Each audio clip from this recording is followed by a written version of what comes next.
Hi, this is Adam at the Astro Imaging channel. Today, Ivo Jager is going to be, oh, I'm sorry, I'm still on him. Ivo Jager is going to be presenting Startools. He's the developer of Startools. And thanks for coming. And right now, I'm just going to hand it right over to him. Thanks very much, Adam. Hey, guys. I'm Ivo, and I'm going to tell you a little bit about Startools. I got a data set from Josh Smith. Thanks very much, Josh, for sharing that with us. But before I process that one, I also have a data set from Dave Chatton, if I pronounced that right. I'm not sure if he's on, but you feel free to correct me. And the reason why I actually asked him for that data set is because that particular data set poses the, almost like textbook challenges. There's a lot of light pollution in there. There's, stacking artifacts. We need to do color calibration on it. And I actually thought Josh Smith's data was a little bit too perfect. So I thought I'd start off with something more challenging, something that poses the typical problems that you might run into as an amateur. So I've loaded that up, and I'll start sharing my screen with you guys. If that's gonna... Oh, come on. It won't let me share the bloody screen. Oh, come on.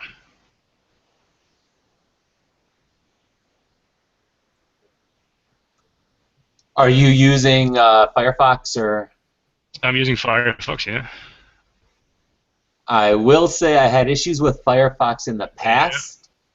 Yeah. But we did just see your screen a few seconds ago, so I don't know what to say. I know, and I turned it off just to show my ugly mug, and and it just won't come up. Yeah, right. if you did have to jump out, I might just drop off and come back in, if that's all right. Yeah, that's no problem. All right, see you in a bit. See ya. While we're waiting for him, let's see. Show you, because I'm 16 seconds. I'm sorry, go ahead, Galen. I was going to say he's never coming back. Yeah. I should have told him if he has Chrome to come in on Chrome, because Chrome tends to work when Firefox kind of falters. So. Is that just because he's a presenter? Because I'm on Firefox right now. Actually, I'm on Firefox right now too. Okay. At work, Firefox doesn't work for me. I think I'm using the same version, but a different version of Windows or something. But I haven't been able to figure it out. Okay. All right, let's try. All right, Evo's back in. Yeah, that's better. And here we go. So it should be up now. Can everyone see that okay? Yes, we can. Excellent. Good. Now, so those of you who are familiar with Startools are hopefully familiar with the whole tracking idea or paradigm. If you're not, I'm going to explain it in a nutshell to you right now. So what Startools does is it actually keeps track of how you're processing your image. It keeps multiple sort of save points, if you will, of your data. And the reason why it does that is because for certain modules and for certain operations on your image, it's actually better to look at something that's more virgin or unadulterated, to analyze what's going on in that image, and take the analysis, take the results of that, and apply it to a later version of your image, or the version of the image that you're currently using. So the cool thing about this is, this is not just an academic exercise. What it actually does allow you to do is not worry about linear versus nonlinear processing. So those of you who are familiar with or not familiar with that, basically, if you process something non-linear, you've lost the ability to perform some operations like, for example, deconvolution. So if you've been using deconvolution on non-linear data, please stop it because you're doing it wrong. It's that sort of stuff. The other other things are color calibration, for example. You do that sort of stuff on linear data, not non-linear data, because mathematically it doesn't make sense anymore. So now I'm telling you all this, but the beautiful thing is about Startools, you don't actually have to worry about that sort of stuff. It takes care of all that stuff for you in the background, because it keeps a linear copy of your data whenever it needs it, and sort of calculates back to what it would look like if it were stretched. If you've been processing for a while, you've carried your image from a nonlinear image to a almost finished image. It still knows how to reverse all the steps that you did to perform an operation linear in a linear space, and then knows how to calculate what it would look like. It's sort of like time travel, if you will. So it's pretty cool. And what it allows you to do is mainly, I mainly started on this journey, if you will, because it's still not finished, to allow you to not worry about when you're doing things. Also, it allows you to see things closer to the finished end result without having to worry about the sequence of things that you're doing. And the big thing was noise reduction. So by actually tracking how your noise propagates as you process, because we all know that if you start stretching things, noise becomes apparent, right? So it also becomes apparent to Startools. So Startools actually knows that hey, there's noise coming through. I should keep track of that, which it does. So one of the things that you do at the end of your processing flow, while tracking is on, when you switch tracking off, it actually asks you, do you now want to avail of the noise reduction? Because by this time it's completely pinpointed where the noise is in your image. It's been data mining all along in the background while you were processing. So this particular pop-up that you're seeing right now is actually asking the stuff that it needs to know. So is this image, has it been modified? Is it non-linear? Because if it's non-linear, then there's two things that can happen. One is, we can't really use tracking because it can't establish, when noise started to propagate. So that's a bit of an issue if it's non-linear. However, there's a if you've been, and you shouldn't, it's a big no-no. But if you have been imaging with a JPEG, with JPEGs, then clicking on modified and not linear can actually try and reverse the stretching that is typically applied to JPEGs. It's not something that you would want to do, but it can actually be quite useful for planetary imaging, because when you MPEGs are also stretched. So if you've been imaging, I don't know, say Jupiter or something, and you want to process a planetary image of Jupiter, and you've used AVI stack or Registacks or whatever you, then your stacked image will be stretched because it came from an MPEG source, and MPEG is stretched.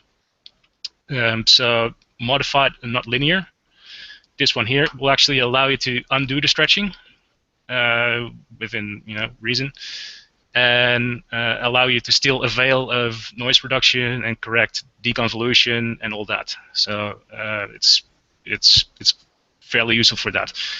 Now, the other two here, there's two ways you can actually indicate that your data is linear. You will notice that these two options will become one if you import grayscale data, because this only applies to color data.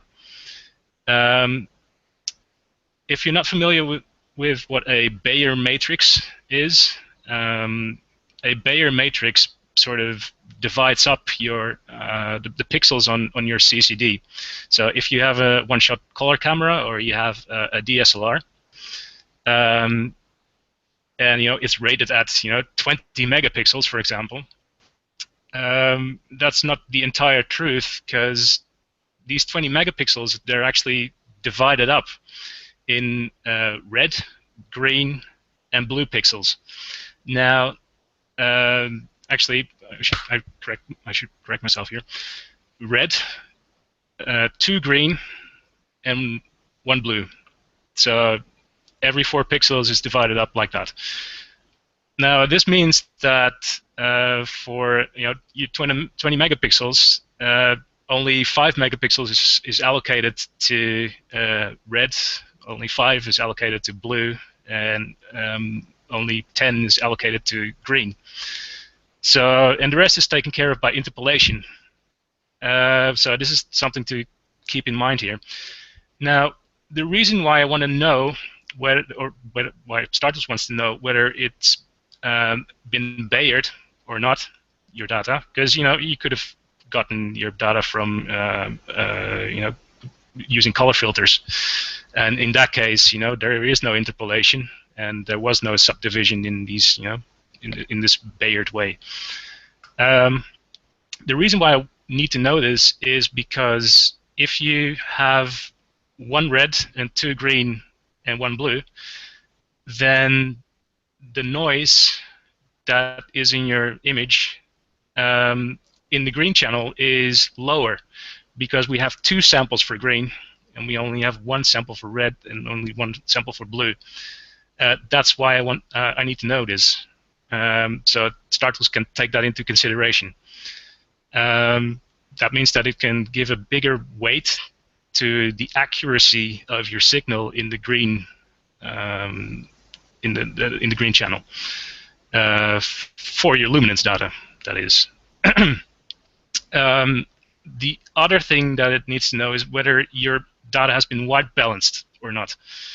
And this is a tricky one. And the only software that I've found that sort of does it properly, i.e. it does not color balance your data, is actually PixInsight. PixInsight's pre-processing is top-notch. It's really, really good. Actually, CCD Stack is also up there.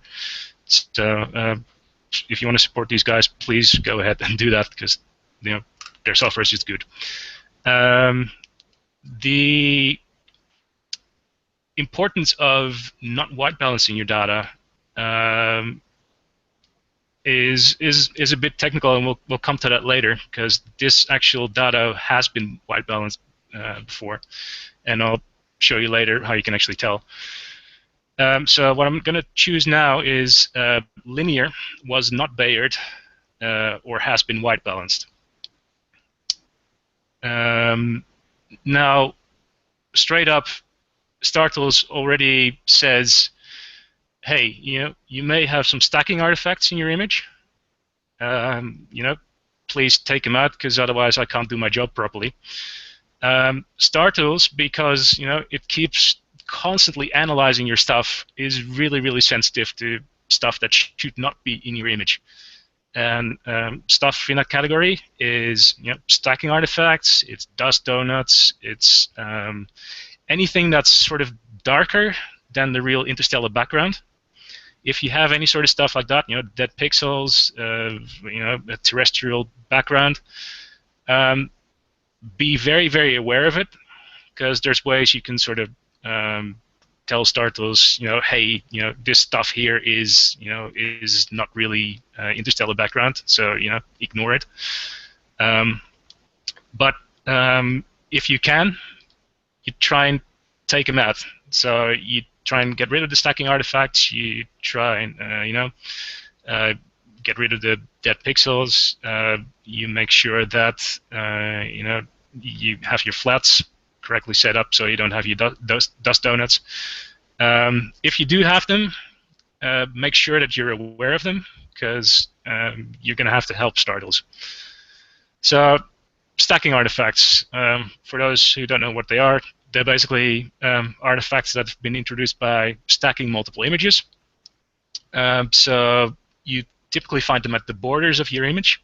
They are caused by, there's only, let's say if you have 8 subframes, at the borders, because the image is drifted slightly, only really, say, 6 images, subframes actually cover that particular pixel, because for the other subframes it was sort of out of the frame. So what you will be seeing is a clear, distinct sort of either tapering off, or there's just it seems like there's black bits or things. A lot of stackers actually allow you to compensate for that, and you can specify if subframes aren't available for this particular pixel, then don't use this pixel in the final image at all. And this way you can completely avoid stacking artifacts from the start.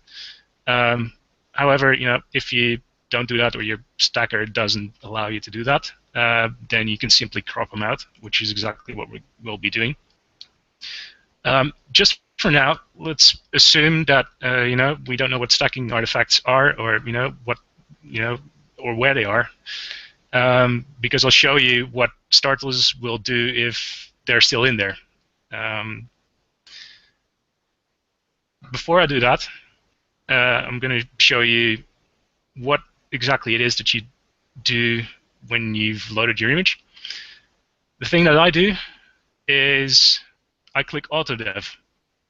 Now, AutoDev is a really cool tool. You use it for 2 things. One is to show exactly what's wrong with your data, and almost every data's got something wrong with it. 2 is I almost exclusively use AutoDev for my final global stretching. What you have Photoshop, it would be levels and curves. AutoDev, I use it as a replacement for levels and curves. The cool thing about AutoDev is that it tries to objectively figure out what the best way of dividing up the dynamic range that we have on our screen is to show as much detail as possible. And what it considers detail is defined in this slider here. You can tell it to ignore detail below a certain scale. So it's scale sensitive. So if you have a lot of fine noise, you can actually tell it to, I really don't care about that fine noise. Just focus on the bigger things, like the stars or the spiral arms, or the gas knots, that sort of stuff, the bigger stuff in your image. I'll get to that. For now, I just want to have a look at what we actually have here in terms of the quality of the data. So what we can see here is, well, obviously we can sort of see this galaxy here, which is ARP29, I think, or also NGC 6946, I think. And it's sort of an intermediary spiral galaxy. It doesn't have a clear bar, but it has some sort of a bar at least. This is useful for later processing. So when you're processing something, do a bit of research on it, so you know what to expect, what you're looking for, what's real detail and what is potentially not real detail, because you have maybe an artifact or a dust donut or something that got on your sensor. Just research what you're doing, because it's going to help you when you're processing. So yeah, well, we can see that galaxy here. What we can also see is this big yellow ugly bias, which is clearly light pollution. It's got all the hallmarks of light pollution. It's got that yucky brown sort of color. We can see, if we zoom in a little, I'm not sure if you guys can see it very well. Let me zoom in a little bit more. You can see already a little bit of noise here. So something to be mindful of. We can see that the noise is sort of, we can sort of small dips, if you will, below the yellow. So there are dips in the red channel. There are dips here. So they're not dead pixels, but they're pixels that are either noisy or maybe not well calibrated or something. So this is important to know. The other thing is we can actually see the stacking artifacts that Startools was telling us about. If you, let me zoom in a little, you can see this big black bar here. It's not quite black because it's a proper stacking artifact. There is, in fact, data for it. It's just not, the data hasn't been from all the frames. So in this particular stacker, the algorithm that was chosen to stack, which is probably an averaging algorithm, there wasn't enough data to bring it up to the same level as the rest of the pixels. So Startools was right in that, yeah, we do have stacking artifacts, and they're conveniently just 1 pixel wide and in height. So, and the weird thing is, I'm actually going to keep this. I'm going to say, yep, I'm happy with this. And the nice thing about Startools is that nothing is set in stone. So I'm just going to say, yep, I'm going to use this. There's no screen stretching. There's no temporary sort of stuff. You can redo this. That's the beauty of it. You can process this as if this is what you're working with, and so you can just better see things. And you can later completely wind back time, but keeping other stuff in place. It's pretty cool. So I'll show you what happens if we try and get rid of the actual stacking artifacts if you try and get rid of the light pollution with the stacking artifacts in place. So you get rid of light pollution using wipe. It should be something that you do early on because it simply allows you to see more, and it allows Startools to see more as well. So let's try and get rid of the ugly yellowish goo. So I'm just going to go with the defaults here. I'm just going to click do. I'm just going to let it do its thing. Now, and here you can start seeing what happens if you leave the stacking artifacts in. Right around the rim where the stacking artifacts are, you can see Startools is actually backing off. And it's leaving light pollution in. Now, this is because Startools will never, ever clip your data. It will always try and keep the full dynamic range that you had in there. So what it's basically doing is, it's saying, well, it's constantly looking for the real background, because that's what we're after. We want to get rid of the light pollution, and we want to see the real interstellar background. And when it hits that stacking artifact, it's going to think that that's the real background, which was really, really black, which means that anything on top of that background or near it has got to be real signal. So that is how wipe works. That's also why it never removes more signal than is actually available. And that's also why it can leave in really, really faint stuff that other gradient exterminators and the like tend to obliterate. The downside to this is that, yeah, it is very, very sensitive to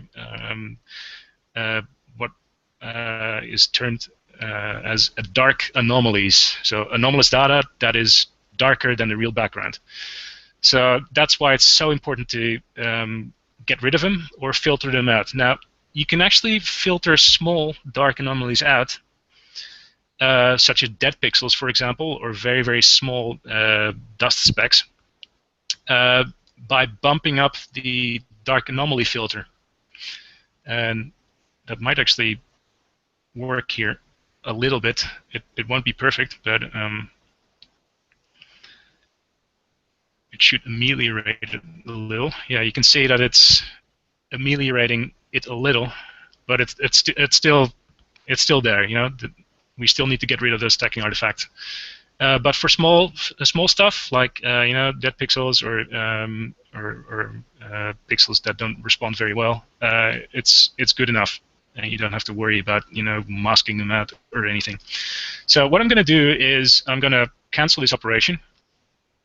I'm going to leave wipe, and I'm just going to crop these things out. So I'm going to leave like 4 pixels every border. Going to keep that. Now we should, you know, be rid of those stacking artifacts. So let's try it again.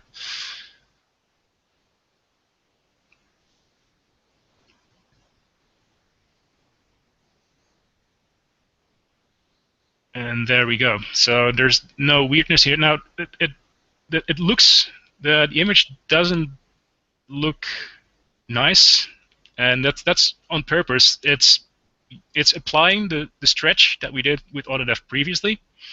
So it's using the exact same dynamic range allocation that Autodev did, which is not always appropriate, because this looks a bit weird. It almost looks like it's sort of clipped, but I assure you it isn't.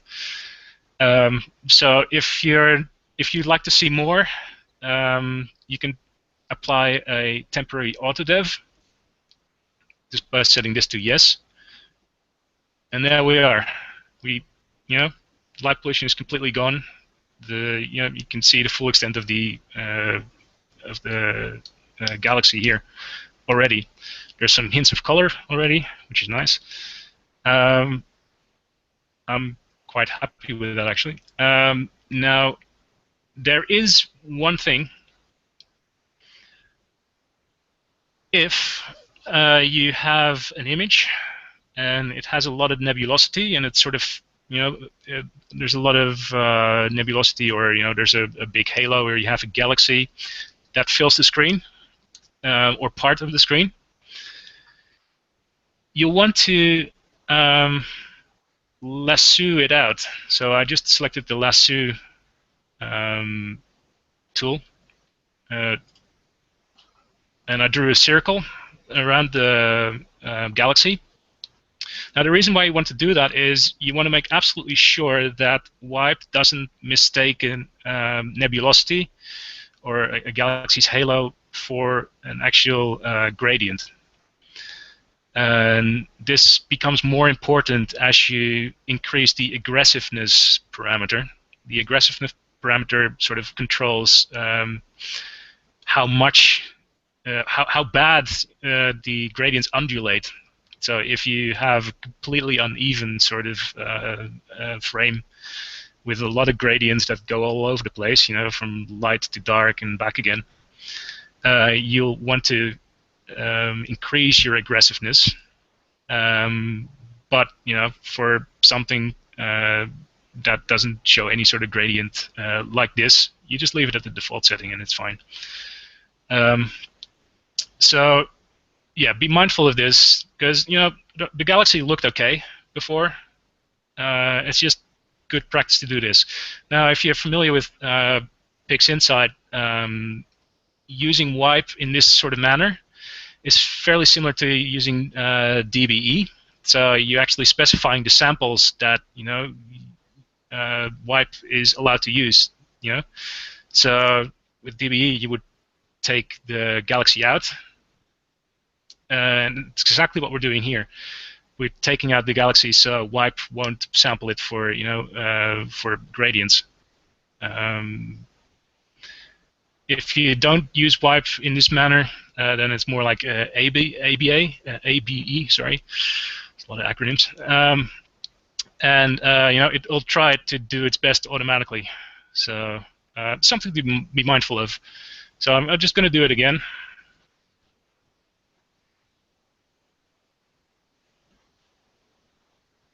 So still looks okay. I can still see a nice sort of halo where the galaxy is.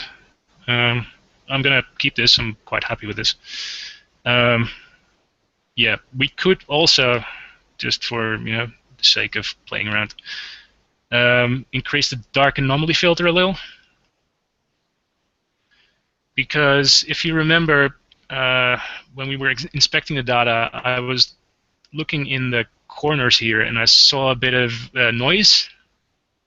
That seemed a little bit darker than the background. We had a nice sort of yellow, and then you had these sort of reddish, darker specks. So to me, that says that there might be some dead-ish pixels. They're not dead, but they're not non-responsive in the image. So and using the dark anomaly filter sort of smoothens those things out before it hands off the data to wipe, which will give you a slightly more even background if you bump that up. If you have perfect data, don't worry about it. If you have noisy data, it's probably a good idea to up the dark anomaly filter. So I'm going to keep this, and I'm going to go back to Autodev. Actually, yeah, that's fine. I'm going to go back. You can see here, it went back. So we did the temporary Autodev in wipe, and it sort of reverted to what it was before. It reapplied the stretch that we had before, but because that stretch was with all the light pollution in it, and it was to show the light pollution, it's no longer appropriate, this particular stretch, for the real image, for the image as we like to see it. So I'm going to select redo the global stretch here, which basically takes the linear data again, but without the light pollution, because we've just subtracted that. So it sort of goes back in time, but with benefits. You can sort of change the change the future in this way, and I'm just applying the default settings, which yields this. Again, Autodev shows us what's wrong with our image. There's a lot of noise in here. There's no two ways about it, and that's noise is the bane of our existence, pretty much. So it's pretty hard to get around that. So that's fine. That's fine. So there's not that much we can do about that. I'm pretty happy with the rest. There's no weird things in there. So what I'm gonna do is I'm gonna start using Autodev now for my final global stretch. The stuff that you would otherwise do with levels and curves and histogram transformations and all that. So first of all, I'm gonna say, hey, don't bother with the small fine noise that's sprinkled around. So I'm going to say, just optimize for the bigger stuff. Bigger stuff being, let's say 3.4 pixels. And you can see that it's already pushed the noise back a little. I'll show it again. So lots of noise. Less noise, less dynamic range is allocated to the noise. That's effectively what's happening here. Now, this would have been fairly useless because most of our image is made up of sort of background and the noise in the background, and that's not really what we're interested in. And that's not what Autodev should be allocating the dynamic range to.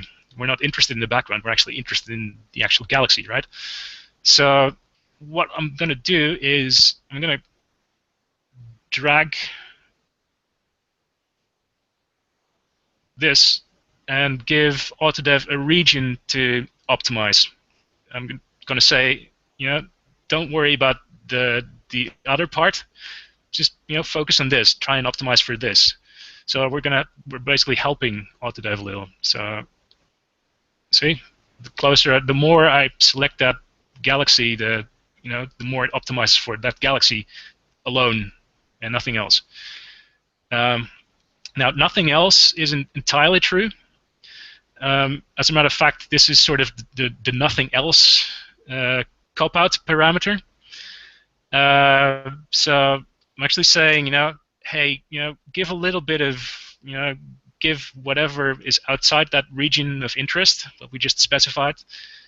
Give that a little bit of dynamic range as well. Optimize a little bit for that as well, so we can see a little bit of what's going on there, even though we're not really interested in it. As a matter of fact, if you set that to 0, you'll possibly get clipping in your image. So don't set it to 0, because by setting it to 0, you say, I'm absolutely not interested at all in what's going on outside my region of interest. Just optimize for whatever is in there. And if I take something that's, this is clearly clipped. I've told it to, just optimize for the core. I want to see what's going on in the core, nothing else. It's optimizing the dynamic range for that. But, everything else is now clipped because we don't give any sort of importance to what is outside that dynamic range. Now you can see if I start bringing it up, more of the outside region becomes visible here. So, and that's why you would want to leave it at something above, 0, because clipping is a no-no. Everyone knows that, right? You don't do that. So here we go. I'm gonna say, I like this, something like that. Yeah. Okay. So I'm just gonna run with this. You may want to do it differently. That's fine. Don't worry too much about the highlights being hard to see. The important thing is that they're not clipped. The important thing is that everything is recoverable. So I'm sort of happy with this. I'm just going to go with it. The one other nice thing about Autodev is that the actual stars, they appear much more pinpoint than if you would use levels and curves and that sort of stuff. It's because it's really, really hard to get the curve right for the upper range of your dynamic range, typically. I never got it right. So you'll always see anything that's been overexposed, i.e. the star core. And you have that nice sort of halo around it that actually gives a bit of color to the stars and lets your viewer, see what sort of star temperature it is. And I'll get back to the importance of of color a bit later. But it's one of the perks of Autodev as well. So I'm just going to keep this. And this is 2 operations in, and it's already looking decent. Colors are off. We'll want to address that sort of dynamic range. Now I'm going to zoom in a little. The next step after doing your global stretch, I would advise is using deconvolution. Deconvolution, depending on the tool that you use, can be quite scary. Can introduce quite a bit of artifacts that you'll have to try and sort of circumvent. And actually, the issues that Startools tries to address with deconvolution here is a limited subset. Startools only tries to address issues of uh, seeing related issues. It tries to sort of undo the atmospheric turbulence, which sort of smears out, the photons, as it were, on your CCD. It does not try to reverse so much, optical defects such as, astigmatism, that sort of stuff. For that, I would use a different tool. The trouble with other sort of optical defects is that they're really, really hard to address in optical trains that you and I can afford, basically, because you typically have some sort of field curvature in your in your frame, or you have other things that change the nature of the optical defect enough from one corner to the other, so that you don't really end up with something that you can uniformly reverse. The one thing that you can uniformly reverse is the effect that seeing has, because that doesn't change from corner to corner in your image. The actual algorithm behind it is pretty funky and very, very effective. If you're interested, I can show you later. Someone is saying the autodev appears to have clipped the black point. Not here, not on this screen, but no, we'll come back to that later. So yeah, deconvolution. Ivo, can I stop you for 1 second? Of course. Yeah, first of all, I'll just say in regards to the black point, I think there's major compression going on live, so that could be an explanation for that. We did get one question from the Google comments, so these are the people who are not in the live session. I do want to address them because they're just as important. The question is, I'm a night from, I believe, Tommy Lim KW. I'm a nightscape photographer and love to capture Milky Way and sometimes wide-field DSLR astrophotography.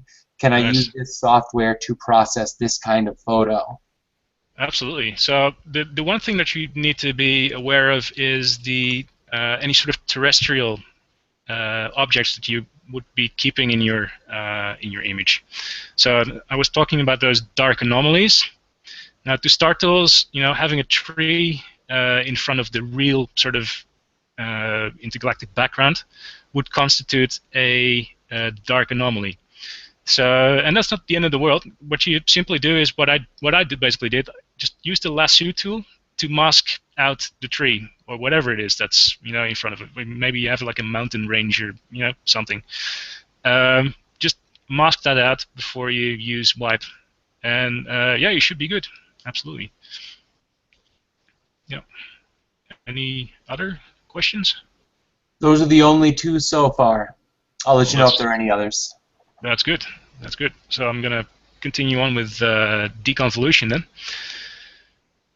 So, yeah, if you want to know more about deconvolution in Startools in particular, hit me up later. So, what we do in deconvolution in Startools is we're going to need a mask that takes out any sort of pixels that have been overexposed, and that's simply because you can't reverse the blur in something that doesn't have data for it. Something that's overexposed is clipped. There is no recoverable anything there. It's also known as a singularity. There's nothing we can do with that. So you don't want to hand off pixels to decon that it doesn't know what to do with, because otherwise you'll get ringing artifacts, and you can see them here already.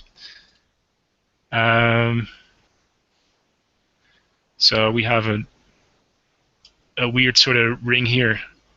Now notice actually that in Startools that ringing isn't long as bad as in other things, because there's a lot of anti-ringing smarts going on here. So it's not even that bad. It's sort of nicely isolated the core of the actual star, which is pretty cool. You can actually coalesce overexposed point lights still into not a point light, but the overexposed area. Again, it's probably not something you want to do. So what I'm going to do is I'm going to use auto mask. Now we just created a mask in Wipe, if you remember. I masked out the galaxy. So currently Deacon is actually using that mask, which is completely inappropriate for what we needed to do. If we didn't have a mask specified, it would have already asked us, hey, you should use a mask. Would you like me to create one? So it hasn't asked us that because we already had a mask, so it sort of assumed that we wanted to use that one. But we can still have Deacon do that. So I clicked auto mask. So I'm about to generate a mask automatically for you. Is that okay? Well, yeah, that's okay. You can do this manually as well if you want. But why would you? So you saw that mask flashing. In Startools, if you have a mask active, it'll always flash 3 times, just as a reminder that, hey, I'm not going to process everything. I got some pixels that are masked out. So if you see something flashing, that's sort of a mental note for yourself that says, hey, I got a mask active. So that actual mask masked out the bigger, fatter stars, fatter if you will. It's not a correct image processing term, but I like it. And what you will see is this is the after, because it already started straight away, on the deconvolution process. You didn't have to tell it to do that.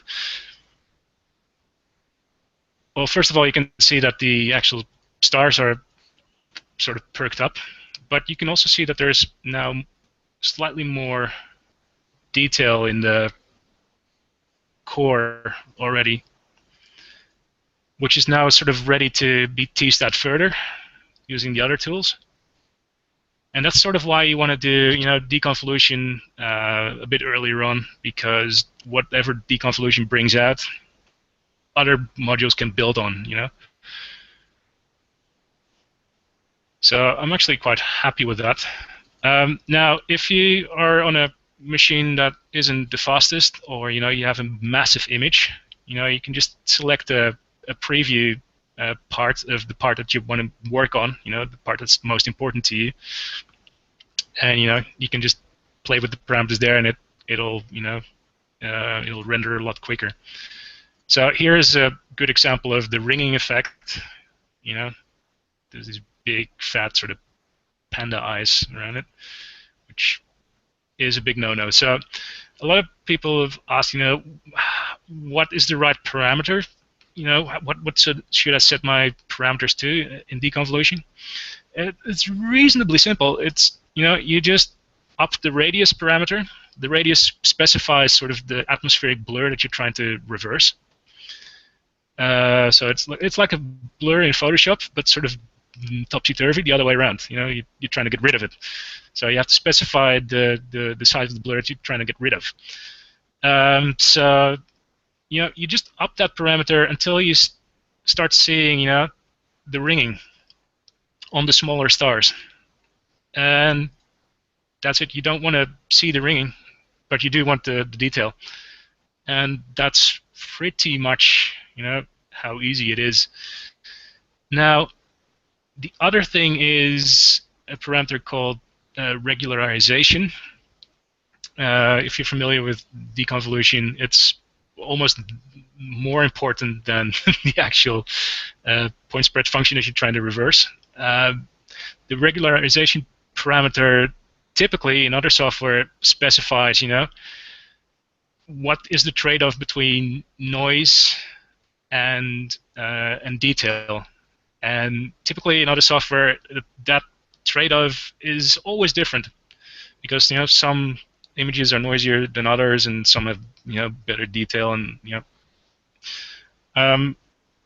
but thanks to tracking, because it's been already tracking your the noise in your image and the noise versus signal ratio, it already sort of knows that ratio, so it's always set to 1 here because it deems that the most optimal. If you think that nah, that's not optimal, I can tease more out of this. Let me take a better sample of this. So here we have a bit of core, and we have a bit of background here as well. So I'm just going to say, I don't care at all about the noise. Just deconvolve everything equally, and you can see here that this is what a typical deconvolution algorithm would do. I've basically told it to bugger off, and this is just don't be smart about things.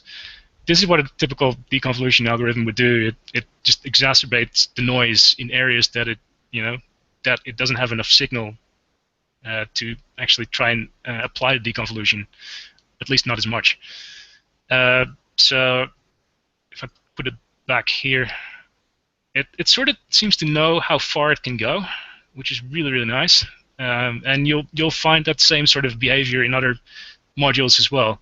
And you can completely override it. If you think that it's inappropriate, or you think it looks better with or without whatever it's trying to do, you can override that. I can make it smoother, and you can see here it's keeping other things smoother. The stars don't look as nice, pin sharp. So that's what regularization does. Really, I almost never touch it. It's just because 1.0 always does the job. But yeah, you may think otherwise. Iterations, again, if you're familiar with deconvolution, is how much time should I try and spend on optimizing the actual image? How many times should I try to sharpen things up and make things better? And again, I find 6 iterations rather appropriate. Sometimes you can get a little bit more detail out of things by going higher, especially sort of on lunar images. I find you can eke that little bit more out of it, but it's sort of a diminishing returns if you start upping it. So again, it's all up to you. It's all up to you what you want to do. I won't go into the other things for now, so I'm just gonna say I'm happy with 1.5, which is really the default value that it comes up with anyway.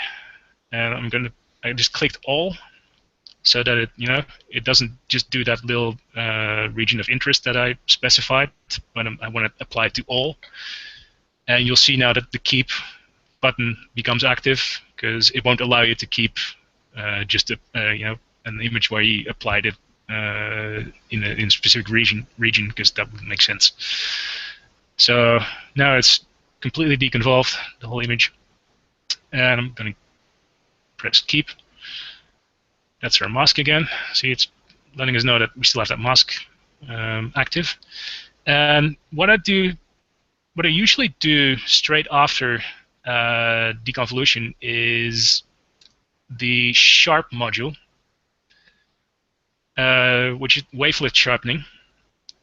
And the reason why I do that is because the mask that we created, with those holes for the stars, i.e., don't touch those big fat stars, is really appropriate for the wavelet sharpening as well, because we don't want to sharpen those big fat stars. They're fat enough, So I just clicked next in the previous screen because it gives a nice range.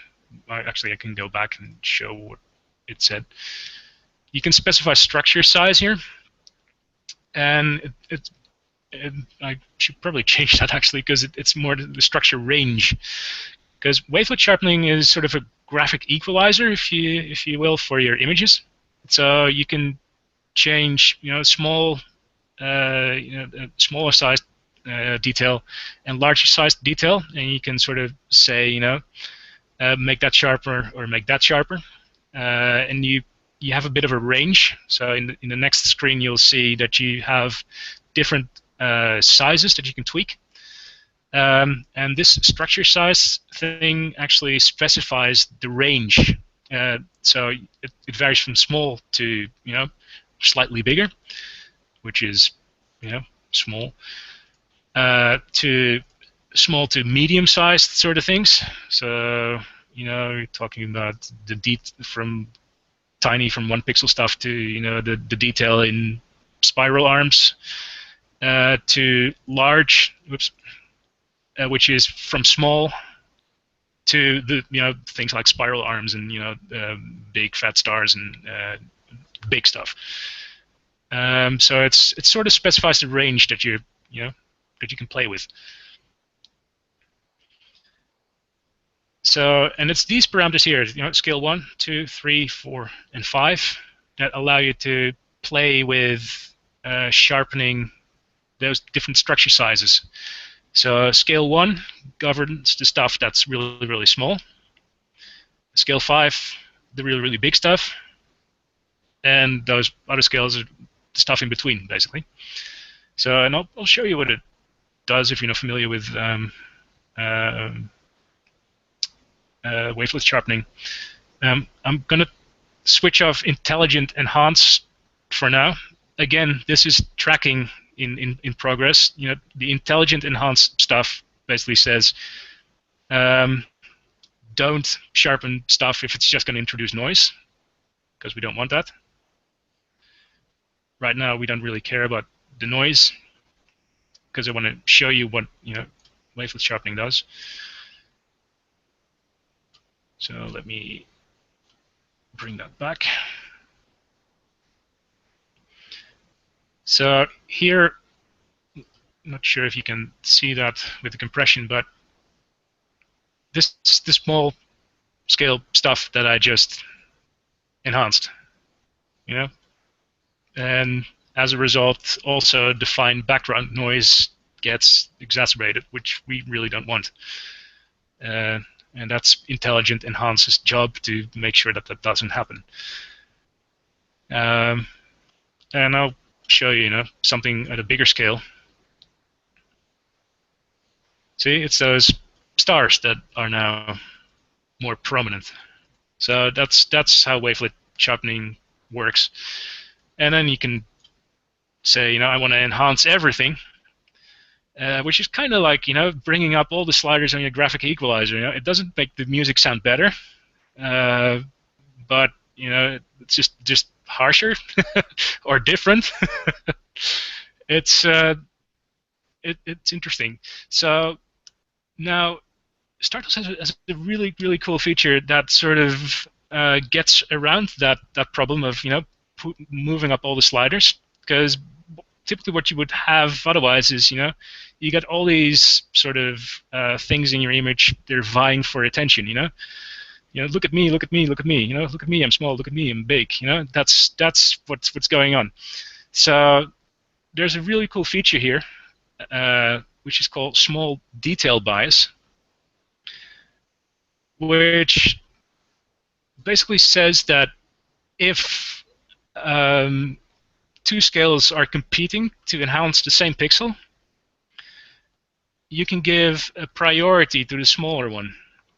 So the thing is with wavelet sharpening is that one pixel on one scale, it makes sense to increase the prevalence, and on the other scale, it would make sense to sort of make it less prevalent, because the pixel next to it would then better stand out, basically. And you get these scales fighting each other, basically, for attention. And the end result is that not much happens, or may happen. So with this small detail bias, you can actually say, well, give some priority when two scales fight, like that. Give priority to the smaller scale. So if I do that, you can see that that actually brought out the spiral arms a lot better. If I push it even more, you can start seeing other detail getting sharpened in lieu of the bigger stuff. If you're more interested in the bigger stuff, you can back that off, and you can see that the spirals sort of stand out. It's a much more intuitive way of using wavelet sharpening. It's quite nice, and you just bring it up until you're sort of happy with the amount of detail in there. So the trouble is with wavelet sharpening, it's a bit of a ham-fisted tool. You can make things look really, really harsh by not changing very much. And if you look at your image on a smaller scale or a bigger scale, it looks different. It can look really, really good on a bigger scale and look bad on a smaller scale, or vice versa. So if you're playing with wavelet sharpening, zoom out and just have a look at what it actually looks like to someone who's viewing this on their mobile or on their screen, and just make sure that it looks nice on all the different scales that you allow your viewers to view your galaxy. So look, I'm gonna back off a little here. I typically like 95%. Seems to work for me. I don't know. I'm gonna back off a little. And what I'm gonna do is I'm gonna switch Intelligent Enhance on so that it doesn't exacerbate the noise, because thanks to tracking, it knows where that noise is, and it says you're a noisy sort of pixel. I'm not gonna enhance you. Which is a completely wrong way of saying that you shouldn't say that a pixel is noisy. All pixels are equal, but it knows where uncertainty is in your signal. So this is the result. It's better. It's not over the top. You have a little bit more detail coming out there. I'm happy with that. I mean, again, it's all to test. Push it as much or as little as you like. So that's wavelet sharpening. Now, after this, you could do, let's say, let's do some high dynamic range manipulation. So I just launched the HDR module. Now, the HDR module is a tool that allows you to deal with the problems that are specific to, having a big dynamic range in your image, which is almost always the case if you're doing deep space imaging. You have really, really bright cores, and there may be loads of detail in there that you actually captured, but your global stretch. Actually, for your global stretch, it made more sense to not show the detail in the core, because otherwise you would have missed the the spiral arm, for example. So it's that sort of annoying sort of a trade-off that you have to make. With local dynamic range optimization, you don't have to make that trade-off. You can actually show the detail in your core and keep the spiral arms. It's it's having your cake and eating it too, which is awesome. So let me.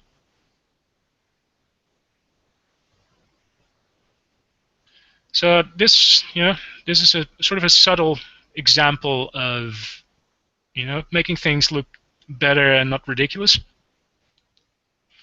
So what I did was I clicked the tame preset. There's a few presets always to get you started off, but yeah, do play with the parameters once you're comfortable with it. There's a few different algorithms you can try. They all do their different things. Have a look in the help in here to see what they do, or just play around, and come to your own conclusions. So I've chose the tame preset, which sort of does what it says on the tin. It tries to tame a really, really bright core or a really, really bright whatever it is that you have, a halo or something else. I'll start off with the preset again. I think it was 64 pixels. This is the default, which kind of gives it a flat look, I think. In this particular case, it sort of looks like a pancake more than a galaxy. You know what I mean? So, and there's a parameter here called detail size range, which sort of helps better fit detail that it brought out into the bigger hole, so you don't get that sort of pancake look, which I really don't like. So, and if you do that, then it leaves a bit of bigger scale detail, and it all sits a bit nicer in the whole of the image. It doesn't look as flat. Again, it's something that's totally to taste, totally up to you what you want to, how you want to do it. I can increase it a little.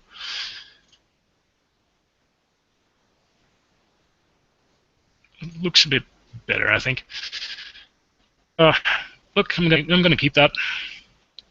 Now, actually, I'm gonna pause for some questions here before I go on. Are there any questions? Just earlier, Sean had asked, is there a benefit to binning the data before running the decon module? Oh yeah, you bet. Yeah, absolutely. Yeah, yep. Yeah, there's a lot of misunderstandings, misgivings also about binning. It's a very, very good idea to bin your data, especially if it's oversampled. And by oversampled, I mean that the real detail in your image is smeared out over multiple pixels. And that is so common with especially DSLR images, because these modern DSLRs, they have like 20 or 24 or 18 megapixel sensors, and you only need a small magnification to start running into the seeing limit. So, and it's that seeing that's causing the smearing out of the detail over multiple pixels on your CCD. So, and basically, the resolution of your DSLR is going to waste. You don't actually see more detail; it's just blurrier. So now the cool thing about binning is that it can group multiple pixels to make a better measurement of the true value of a superscale pixel. So effectively what you end up with is a better image at a smaller resolution when you bin. Which is a really, really cool way of using, otherwise sort of useless, quote unquote, high resolution data and making it useful again, because you get noise reduction out of that. Your signal, that super pixel, the grouped pixel out of those smaller pixels will have a better reading and be closer to the truth, if you will. So it's a really, really useful tool to get better data that you can tease more out of. Now, the other way you can use oversampled data is actually by using deconvolution. Now, the trouble with deconvolution, because you're trying to sort of reverse that blurring, that seeing blur that was introduced. Now, the trouble is that deconvolution actually requires very, very good data. If you don't have good data and it's very, very noisy, deconvolution is a bad idea in other software, and in Startools it will still work, but you'll only see small marginal improvements, probably in the higher signal areas. So the more noise-free your data is, the more benefit you'll get from deconvolution. Now, to make things harder again, is that deconvolution actually requires a little bit of oversampled data, because otherwise it wouldn't make sense. Why would you try to reverse a blur where no blur exists? You don't apply deconvolution on something that already has 1 pixel to 1 unit of detail. If an image is as sharp as it's going to get, you don't apply deconvolution to it. So you would only apply deconvolution to something that's oversampled. So multiple samples or multiple pixels exist to describe 1 unit of detail. So what you typically end up with, if you want to use both binning and deconvolution, you bin to a certain extent where you think the noise is lower, and then you leave a little bit of headroom where the data is still a bit blurry, where there's still a bit of oversampling, and use that last bit of oversampling for your deconvolution. So you use both. You use a little bit of a little bit of binning, and then a little bit of deconvolution. And again, if your data is absolutely perfect, you don't do any binning at all. You just hand it straight to deconvolution, and hopefully you'll have something really, really nice. Again, hit me up on what to do with DSLRs, because they have their drawbacks or workarounds to get the most out of what they do. So that's it about binning and deconvolution. Is there any other question?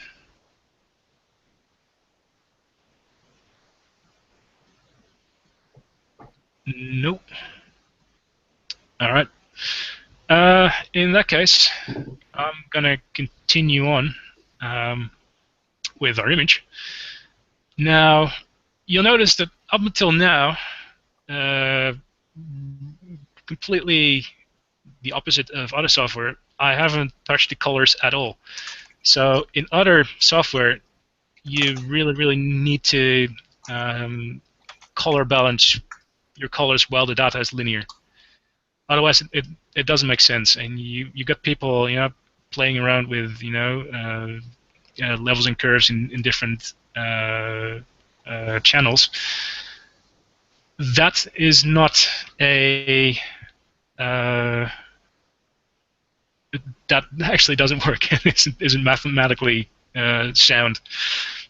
So color calibration you do at the beginning while your data is still linear. But in Startools, your data is stretched and it's linearized and it's deconvoluted and it's not deconvoluted and it has its light pollution removed and it does not have its light pollution removed all at the same time. So your data is in a sort of a superposition state, if you will, at all times. So we can sort of do the color calibration at any time that we want, which is pretty cool because you can do your color calibration much closer to the final end result.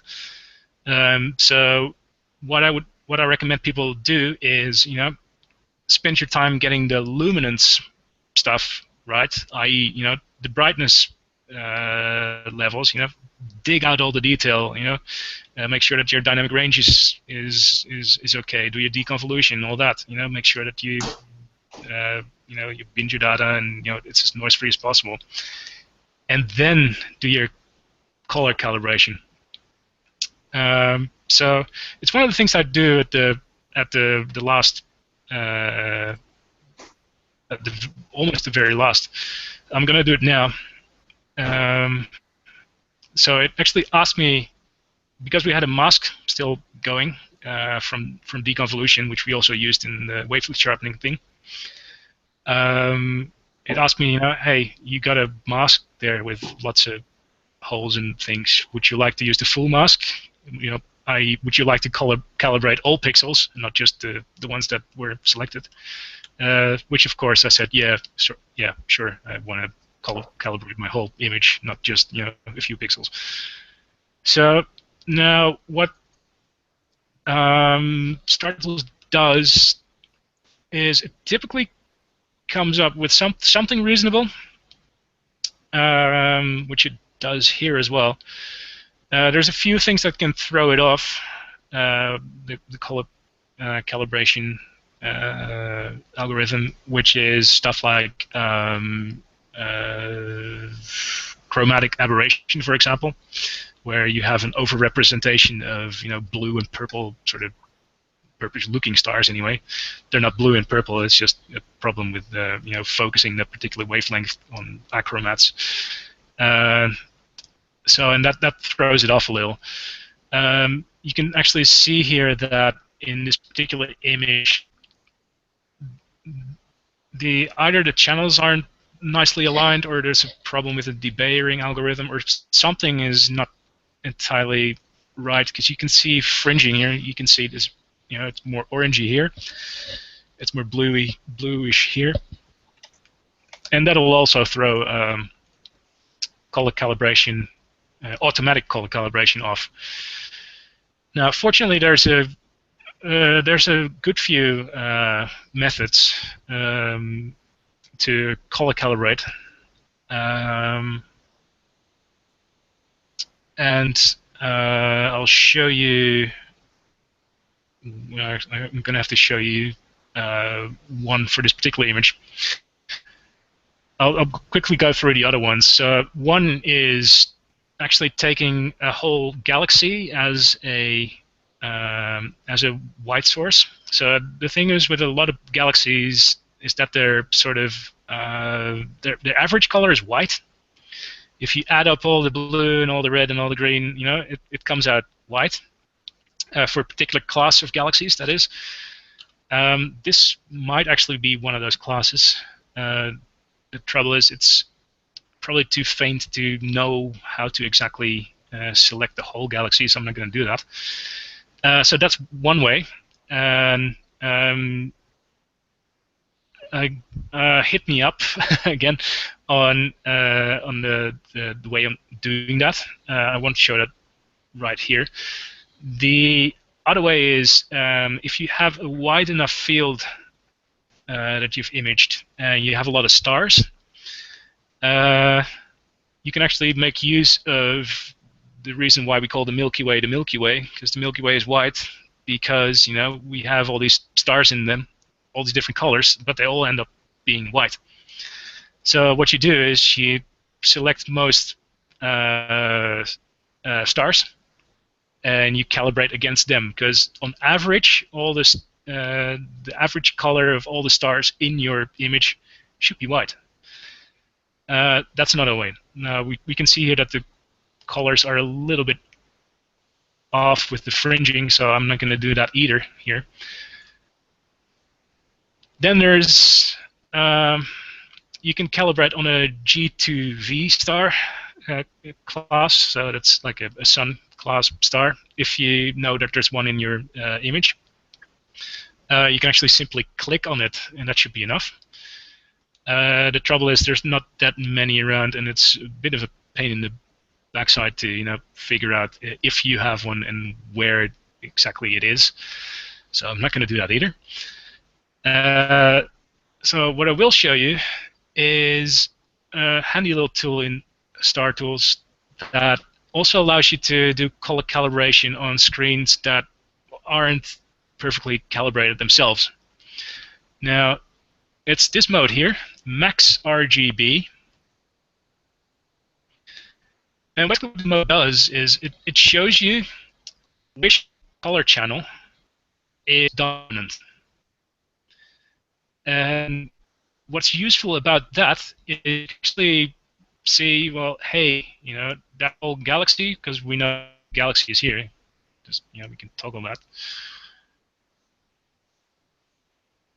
That's a lot of red. That galaxy is is dominant in the red channel. Whereas if you know much about your typical spiral galaxy, you typically have a yellowish core because there's not much star formation going on in the core because it's older, and because it's older, only the yellow stars or the yellowish stars, the red ones, have survived. All the blue ones have sort of burned out.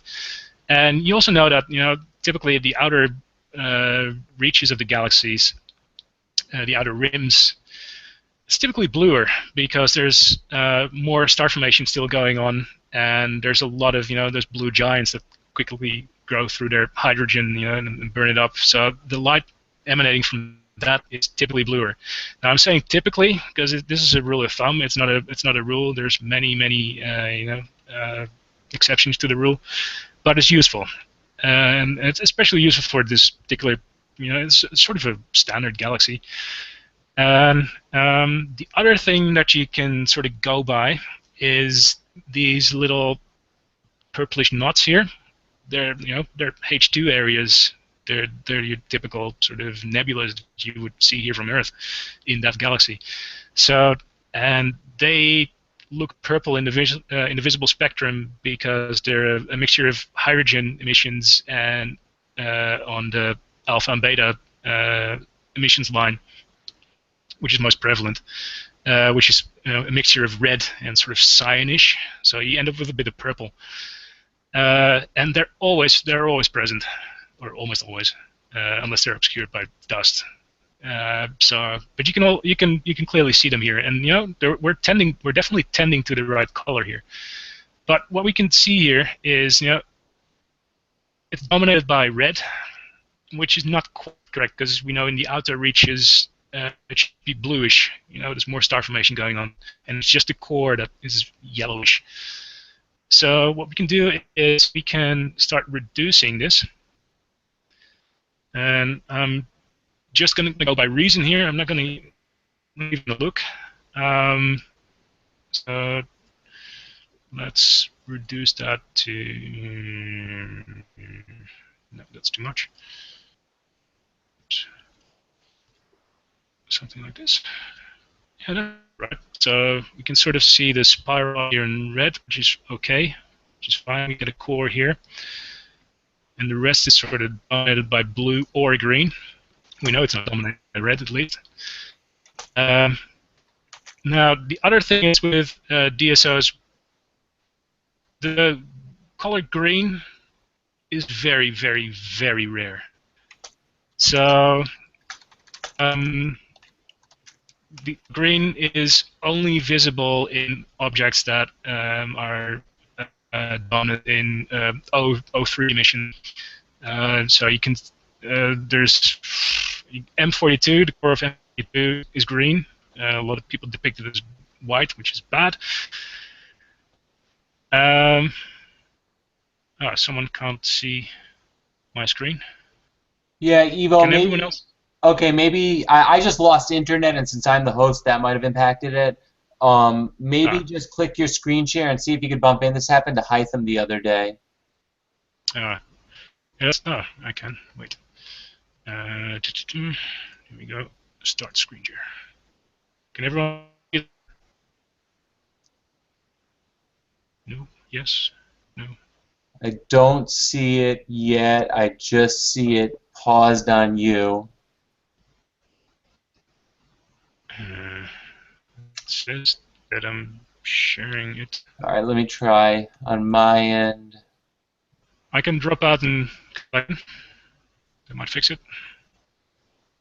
Yeah, if you want to try that, we could do that one more time. Yep. Yeah, I'm sorry.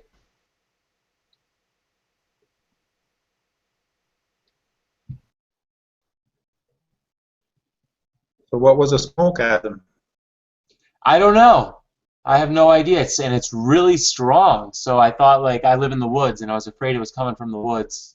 Occasionally, kids are partying up there, but I went running. I have kids in the house, so I'm always paranoid. Is everything okay with this smoke? Yeah, I couldn't find it. But, a neighbor must have a fire going or something like that. But it's a pretty warm night, so that's what seems odd. Okay, as long as you're okay. So can everyone see my screen now? Unfortunately, I cannot. Can the rest of you guys see a screen? Fucker. It's black. Really? No. Okay, I'm trying to think of what could be going on here. I don't think it's anything I'm doing. Alright, maybe I shut down my browser and... Did you guys notice whether it was when I went out of the conversation that we lost his screen? Shortly after it froze up. Yeah. Okay. I wonder if it would help if I jumped out and jumped back in. I don't know if it's going to end the call though. Well, we do need to get it working, so I'm gonna try and just exit out and then come right back into the room. If you do get dropped, same plan as always. I'm gonna start a new session immediately, and we'll jump back in. You'll see it on the Google Plus page. I'm just gonna exit right out and come back in though, see if maybe that'll fix it. Can you make one of us the hosts for the call before you leave? I probably could. Let me see. For now, I'm just gonna share the controls with Alex. Alex, you're right there. I got it, Captain. Just in case something goes on. I think I have 5 minutes to get back in before it automatically ends the call, so we'll see. But I'm gonna jump right back in either way. I'll restart the browser as well. So. Okay. Yeah. What I got was I continued to see your screen, but I didn't see anything changing on it. Oh, they're both gone. Maybe we all just stayed up too late with the new moon.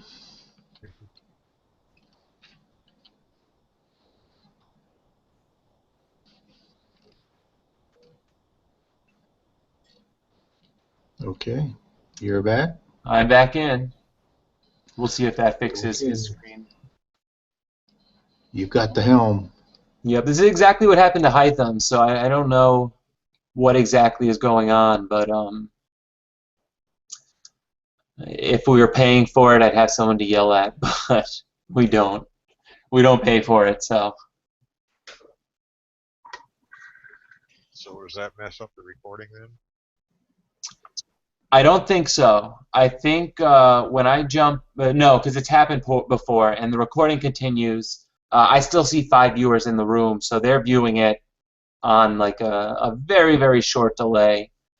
I don't know if they lost his screen at the same time. The recording when we lost his screen will be screwed up, but I think he was speaking through it, so maybe we can kind of follow along. Hopefully he can get right back on. I still didn't mention to him that Chrome tends to work better than Firefox. Yeah, trying to take notes, but still they have to He's repeat. back. He's back in. Yes. And His Evo, mug. we see your face. Well, that's good.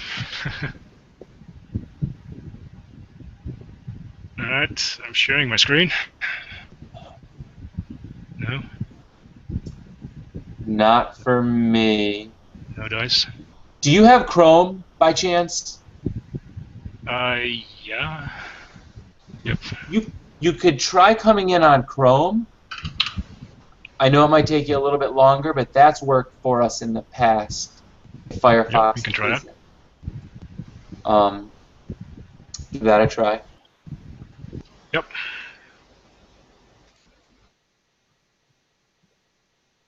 So what's the process here, Adam?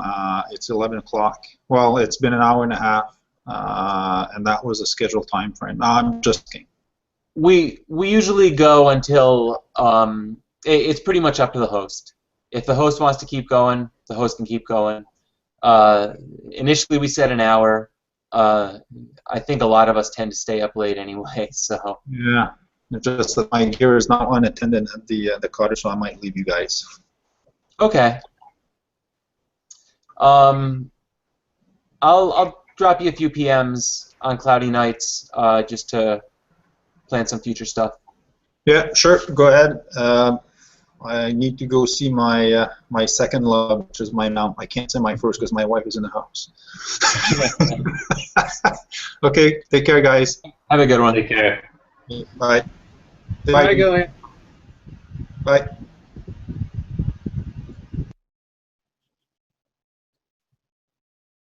I'm going to quickly... All right, he's back in. We'll see if this works. Your mic is muted in case you don't know, but we'll see quickly whether we get your screen share. Let's see.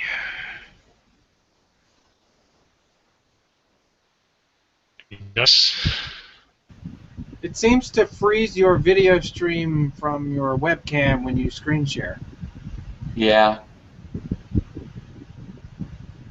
And I don't know why it would be doing that. That is so annoying.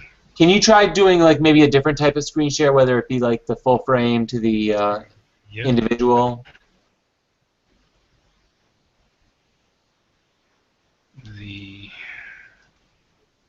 Does this show?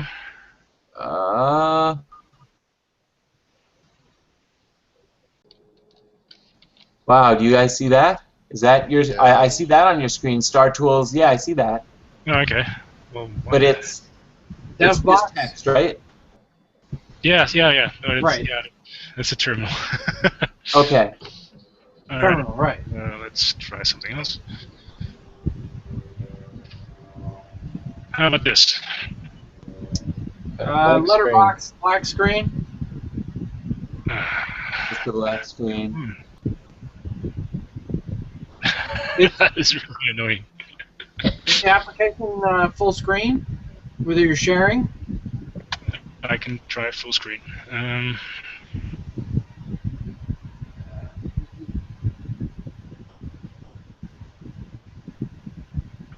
What is Oh, that? Yeah, you sort have of. dual screens? You have dual screens, Evo? I can stretch it. Does that work? Almost. We have a very wide screen. Yeah, like, that's right. Like 64 by 9. Yep. Yeah, That's about right. I don't know if you even have to stretch it. What do you guys think? Would it be better if it's unstretched or stretched? Oh, look, for what I'm trying to tell you guys, this should be enough. As long as you can see the blue, the red, and the green going on. We can. Yes, we can. All right. I could try one more time switching back to the... Just show anything? Nope. Probably not. No? Okay, well, good. Let's go back to the... Fine. That's fine. All right, so... where I was... so let me go back. So I was color calibrating, right? So I told you guys about what a galaxy should look like, what you should be looking for, the different colors, different attributes. So what I'm going to be doing is I'm going to use the max RGB mode, and I was telling you guys on how we can clearly see that this galaxy is dominated by red, which what we know from galaxies is incorrect, at least from this galaxy, because there should be blue in the outer reaches, and only the core is sort of red yellowish.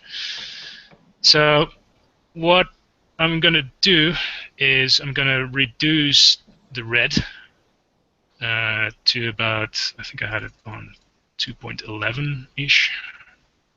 So what you can see here is only the core is now dominated by red, plus some stuff here in the spiral arms, which corresponds nicely with the H2 areas, those purple gas knots. So what we can also see is that even though the red seems correct now, the image seems to be dominated by green now, which I just explained is incorrect as well, because not many things in outer space are predominantly green, except for M42's core, or the Tarantula Nebula has some green, and I think there's some other bits and bobs that are green, but not much, especially not a galaxy. So we know we can reduce that as well. Not too much.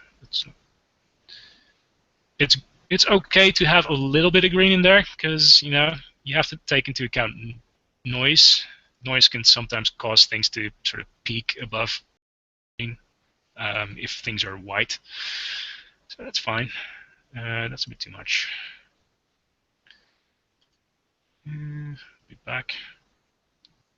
I think this should look good.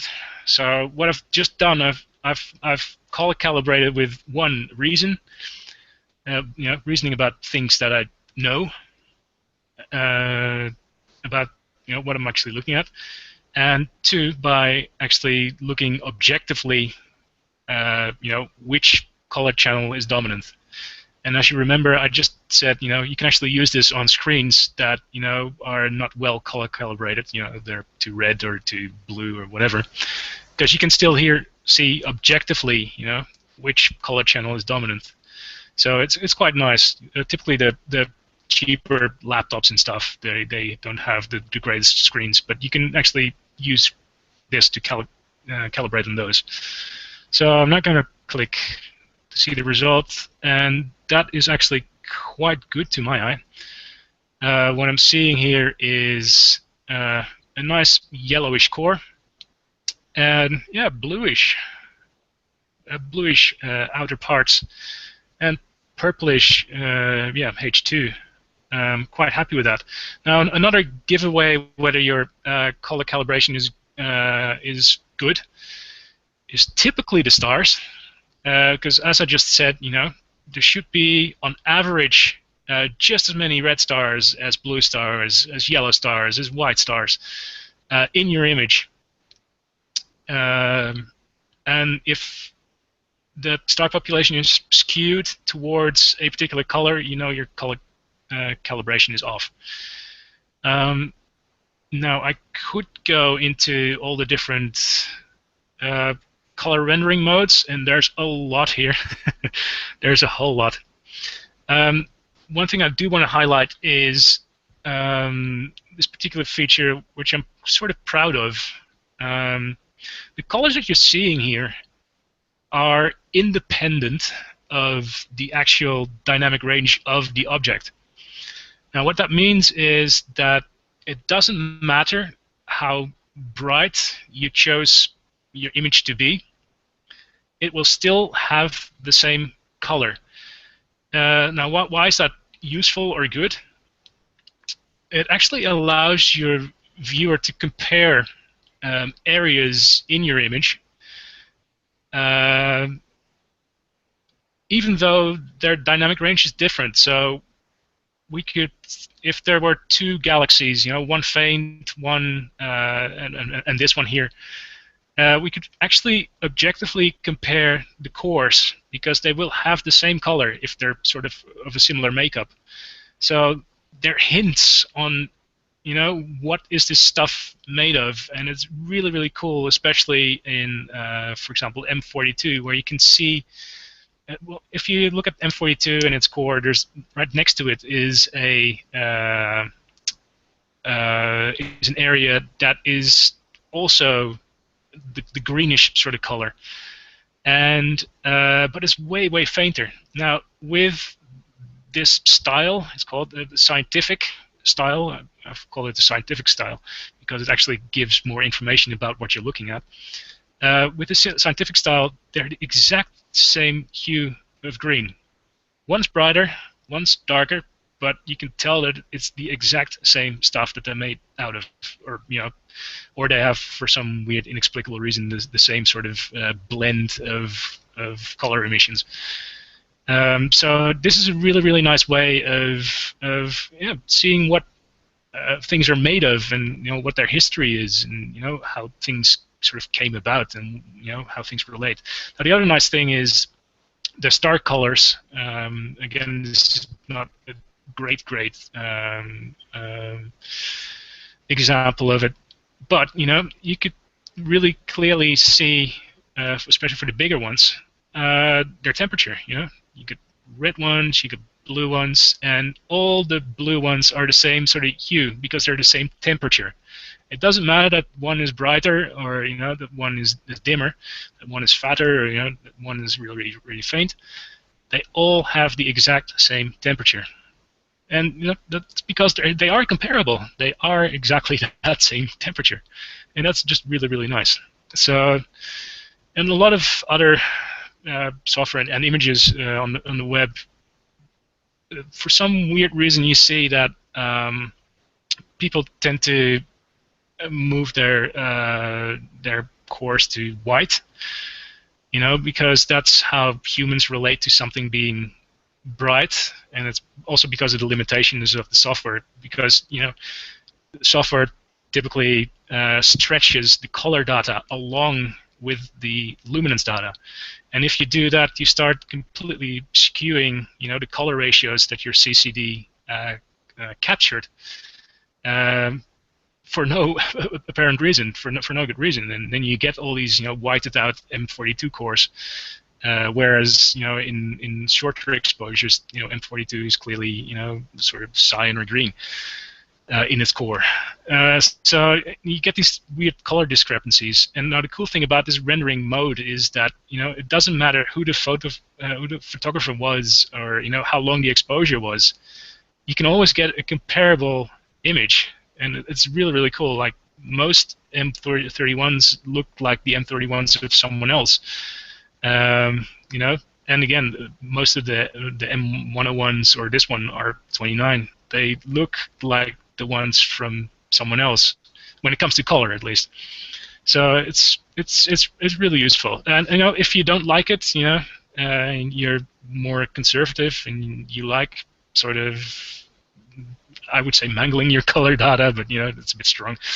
Then you can put it to artistic, and you can reduce the bright saturation and do all those sort of things to make it look more like something that's been desaturated. There's all different ways of representing this. Now, what I do want to show you is, if you're a Photoshop aficionado, you're probably familiar with a number of ways of color blending. If you're using CCDs, monochrome CCDs without color filters. If you do have a DSLR, then you're not familiar with color filters, and you don't have to worry about color compositing.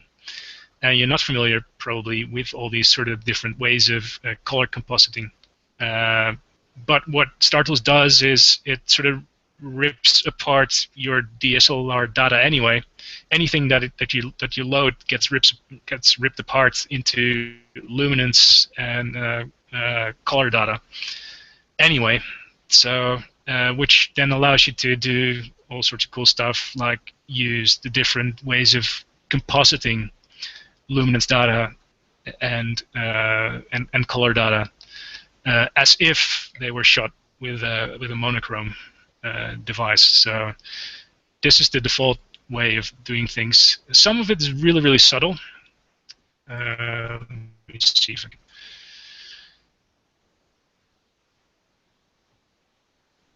You probably can't see it. It's the other mode was a bit more saturated here on my screen. This is less saturated.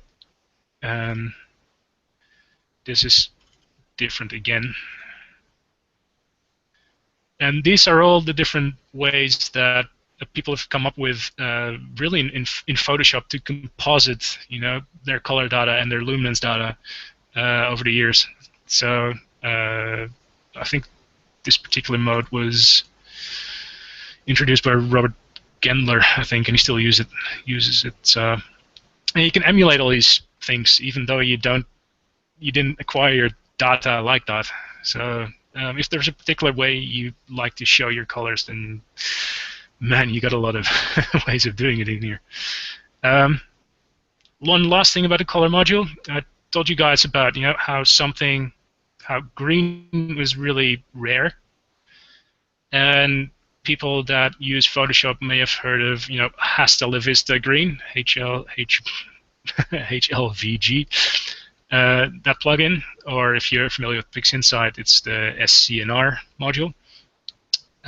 Basically, what they do is they use that knowledge of, if a color should not be in there, then we can just say, if it's not in there and you're happy with the rest, then it must be noise. I mean, how else could it been introduced? If you've compensated for everything, you've got your color balance right, you got everything right, then it's got to be noise. So Startools has that same sort of functionality. It's the cap green thing. You can set it to, cap it to yellow. If it's green, then just take out the green component and just cap it to yellow, which is really overdone here just for show. But yeah, it takes out that aberrant color information. Well, we've decided that it shouldn't be in there, so and just takes it out much in the same way. So use this as your very last sort of option of getting rid of green or even yellow tints.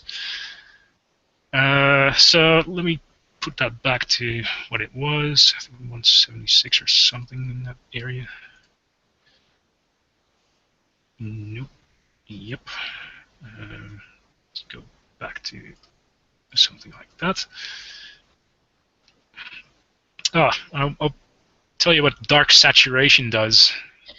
It basically does what it says on the tin. It controls the saturation of the dark bits.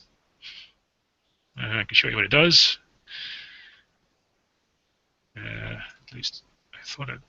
Yeah, you can see that the background. I'm hoping you can see that actually. You should be able to see that the background is now colored. The darker pixels, the darker background. If I turn it way back, it becomes sort of black and white almost. This is quite useful if you have, if you have a lot of color noise in your background and all the rest looks good. Again, it's sort of to taste. You know what? Let's just keep it at full, just to play around with. I'm going to keep this now, and I'm going to go to the last bit of the workflow, which is actually I'm going to ask if there's any questions. There don't appear to be any questions yet. Okay, good. So now I'm going to go to the last bit of the workflow, which is I'm going to switch tracking off.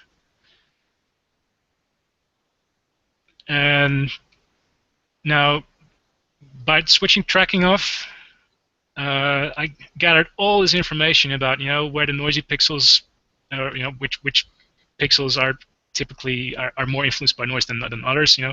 What's the signal to the signal to noise ratio in the different parts. All this data mining has been going on in the background, and now is the time to make use of it, because it's the last step, it's the last opportunity that we've had to data mine, and that's why it's at the end. So we're doing this at the end when you switch tracking off. So stop tracking and do final noise reduction.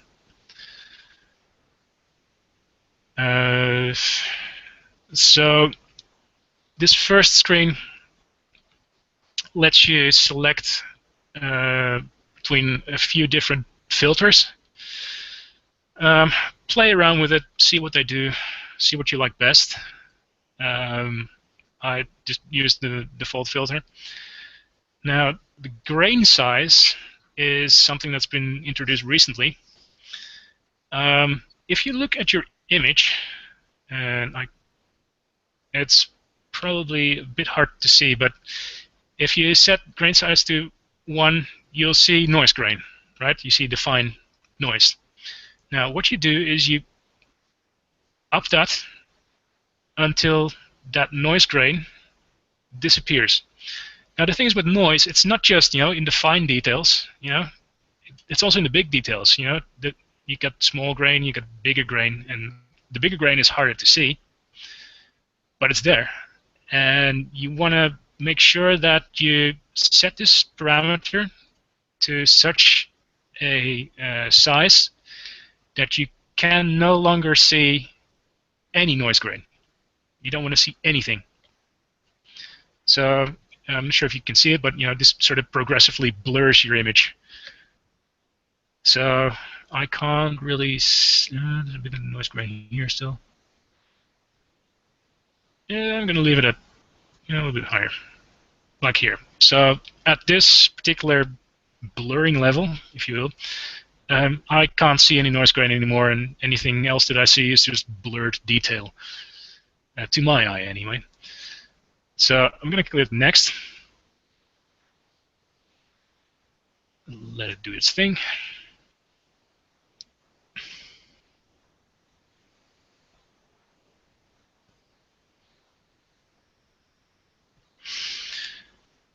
Now it says here, which is also a fairly new feature, if your image exhibits a clear noise floor, so you see a lot of background noise, and on top of that you have all the nice detail floating there. Try using the read noise compensation parameter, because it's the way cameras work. You always have a noise floor. It doesn't matter how long your exposure is, there's always a noise floor. And above that noise floor, you start registering photons basically. So that means that faint detail is typically mired in noise, and well, we all know that from experience. What this means in mathematical sense is that as you get closer to the noise floor, as your detail gets fainter, the amount of noise per signal becomes very, very non-linear, and this the non-linearity of the noise response you can sort of fix with the read noise compensation, because all the other the rest of the algorithm just is about the shot noise, the fixed amount of noise that you get for your exposure, basically, which is linear. Now, straight off the bat, it really does a really nice job of reducing the noise. I hope you can see that. And it shouldn't really be touching much in this way of detail, because it knows where it is. Yeah, that looks good. So, yeah, look, now it's tweaking time, obviously. So, what we can do is, you see these scales here, and they're named exactly after what they were named in the wavelet sharpening module, and that's because they do exactly the same thing. They govern the noise grain size that you're trying to reduce. So if you're only interested in the fine noise, you leave this up, and you'll see that where it thinks that it can get away with reducing, that's hard to see probably.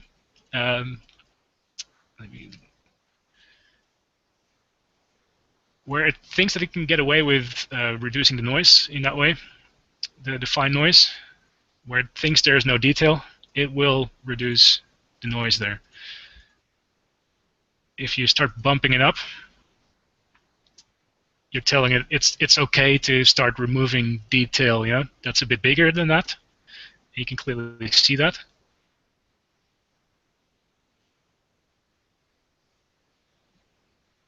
And then you start bumping it up even more for the bigger scales, and you get something like this.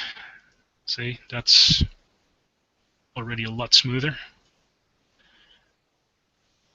And as the noise grain in your image is bigger, as you see it being bigger, you can start taking it out. So that's very, very similar to wavelet sharpening, that sort of scale thing that it governs. The two big parameters that govern everything are these: smoothness and brightness detail loss. Brightness detail loss and color detail loss as well for the color stuff. Basically specifies what's okay, what can I get away with in destroying detail. And it's a very you'll see that it keeps in the stars at all costs, because it just absolutely knows that those aren't, that's not noise. But it's destroying a lot of detail here, and it's a subjective thing.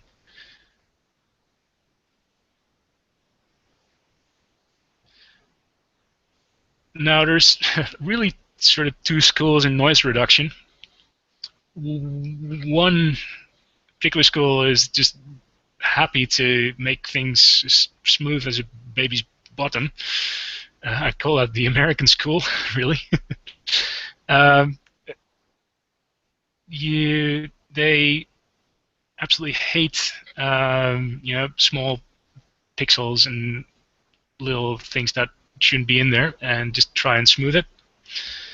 That's fine. We can do that. And you just bump up the smoothness here.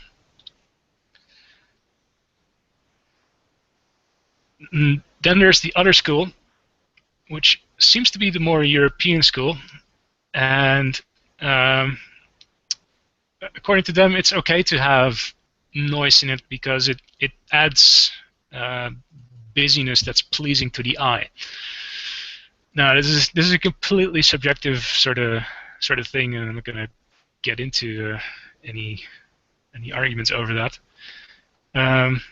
But yeah, we cater to both, I guess. So if you like small scale sort of noise in there, it's almost like dithering in a way. Let me put this back to that. And if you don't mind small scale noise and you think it adds something, you just reduce the small scale noise thing here. So now you can see here, there's still a little bit of fine noise there, but on a grander scale, you don't even really see it. It's almost like dithering. It's in fact it is. It is sort of dispersing energy into neighboring pixels, which is exactly what the noise is.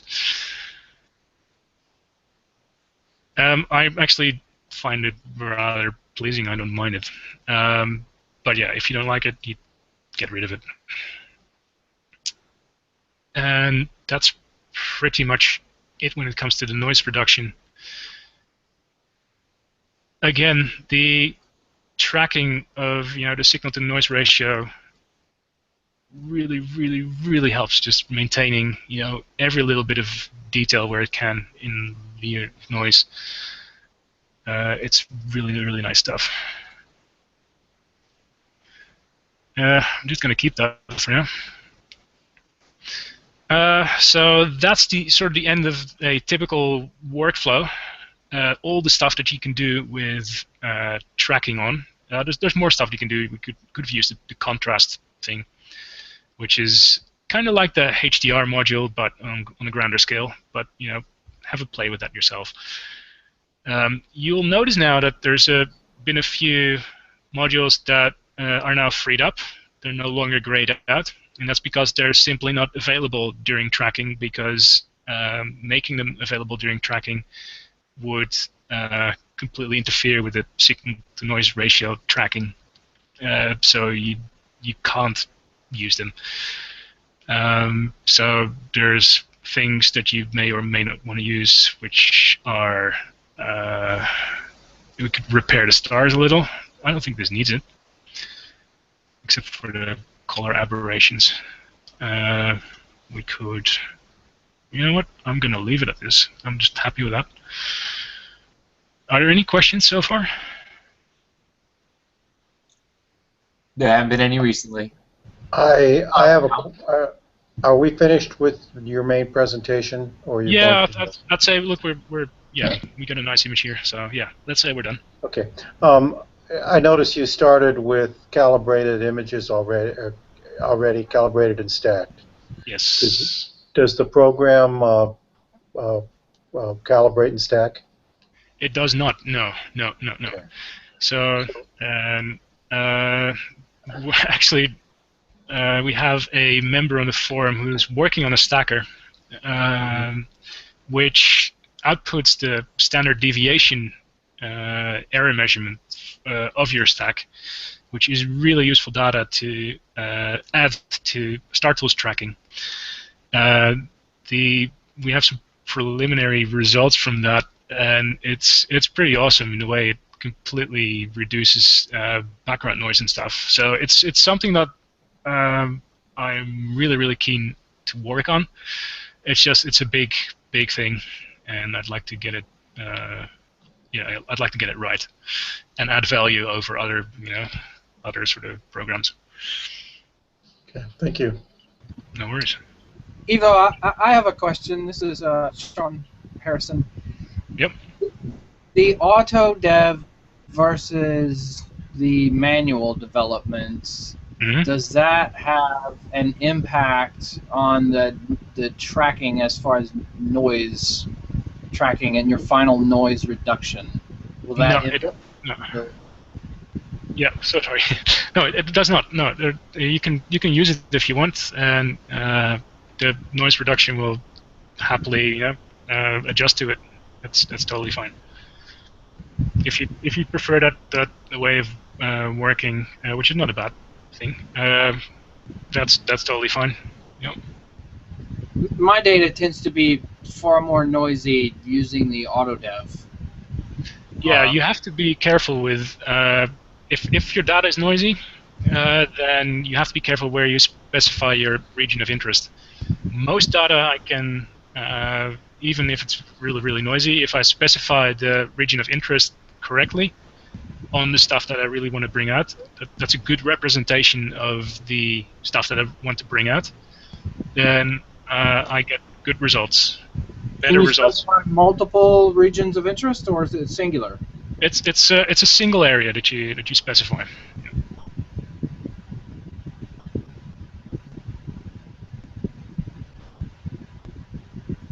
Thank you. No worries. Anyone else? I'll just my microphone muted. No, I'll just comment that the image turned out really well. The color in that is amazing. Oh, thanks. In fact, Yeah, I dropped out just as you were doing the color, so I'm gonna have to go back and watch it because I came back on and all of a sudden pop. Yeah, color is such an easy thing to capture, and it's the thing that people get, I hate to say wrong, but that people don't spend the time on that it actually deserves, because it's so easy to capture. It's you don't have to have perfect collimation, you don't have to have perfect sharpness in your image, because the human eye doesn't care about the detail in the color. It only cares about the large sort of areas of color. Like that's why you can bin that to 2x2 for your color information if you're doing LRGB imaging, because it's much less important to get the color data right. But the things that color conveys, it's so important. There's a whole story behind it. Why is that core yellow? What are those gas knots here, and why is the rest blue? And why is that? Is that star the exact same temperature as that? Are they in the same class? Yes, they are. And you get so many people still that they completely white out their core, or they calibrate their images on just the core of a galaxy, so the galaxy turns out white, or their stars all look like they're the same color temperature, and it's just says, people get it right, please, because there's so much to see, so much more to see, and for your viewer, it's not just the object; it's also the story that it tells, the things that that it emits in all these different wavelengths.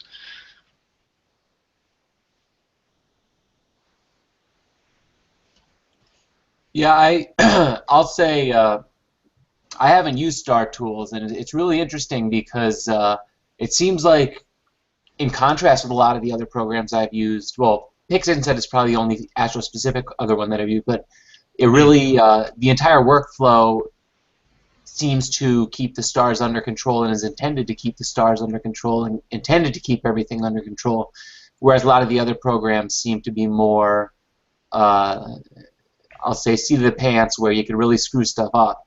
That's right. So the other programs, it's a sort of a different paradigm. It's applying filter upon filter upon filter upon filter sort of thing. Whereas in Startools, you sort of, because it keeps track of everything that you've done and goes back and consults the information that you've done. You sort of refine and you refine and you refine. You don't. It's really, really, really hard to overcook your image in Startools. I mean, yeah, you can make it look butt ugly if you want, but it's really, really hard to clip your image or blow out your stars or or come up with something bad. You can if you want to. You do have the freedom to completely go nuts if you want to, but by default everything tries to be reasonable, if you will, and promote best practices and that sort of stuff. So, but yeah, it is a completely different way of doing things, and it's also the reason why it's Startools is a memory hog, and I make no apologies about it. It requires a lot of memory because it needs to keep track of a lot of things. So, and it does try to swap things to hard drive if it doesn't need them. But yeah, if you process the DSLR images at native resolution, which is probably a bad idea unless you're doing some extreme wide field photography, then you're gonna run into trouble potentially if you don't have like 8 or 16 gigs of memory. I can attest to that. Sorry. Oh, I knew it going in, though, right? There was no surprise there. Binning is my friend, so I bin my images to 50%. I have no problem. Yeah. And typically, it's the way to go. There's a whole other sort of thing that I haven't touched on. It's got to do with debayering and all that, and the interpolation and how it all makes data up that you don't really have anyway. So reducing it is not a bad thing. Yeah, I've wondered that about DSLR data with the shared pixel of the Bayer matrix, because you really do lose a lot. Yeah, you do. Absolutely. You lose 75% of exactly. your data. 75% of your data is made up in the red and blue channel, and 50% of the data is made up in the green channel. And people still sort of happily process at native resolution, which is okay if you have enough frames to stack, because if you stack, then you can sort of start making up for it. The interpolation and the gaps really that you had in your data.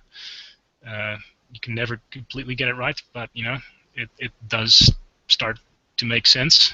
But then again, chances are that if you even have under a mild magnification, and even during good seeing, chances are that you're oversampling your image anyway during due to atmospheric turbulence. So there's a good reason why the professional CCDs are typically much lower resolution. They just rather spend the surface area that they have in the CCDs on making bigger CCD wells that are less noisy, rather than to cram in many CCD wells on the same surface area. because it's much better for astronomy. It's the megapixel race. it's a consumer device, Yes, definitely. Yeah. And unfortunately, I always feel like I'm always impressed with new sensors as they come out, but none of them seem to be intended for astronomy. I know. Yeah. So, Evo, would you say this would be your normal workflow for a DSLR? Yeah. Yep. Yeah. Okay. Pretty close to it. And once you get into the swing of things, it takes you maybe 10 minutes or so. And it's all about knowing the strengths and weaknesses of your data, because if you have a particular setup, that's not going to change, and the type of data that you're going to acquire is not going to change.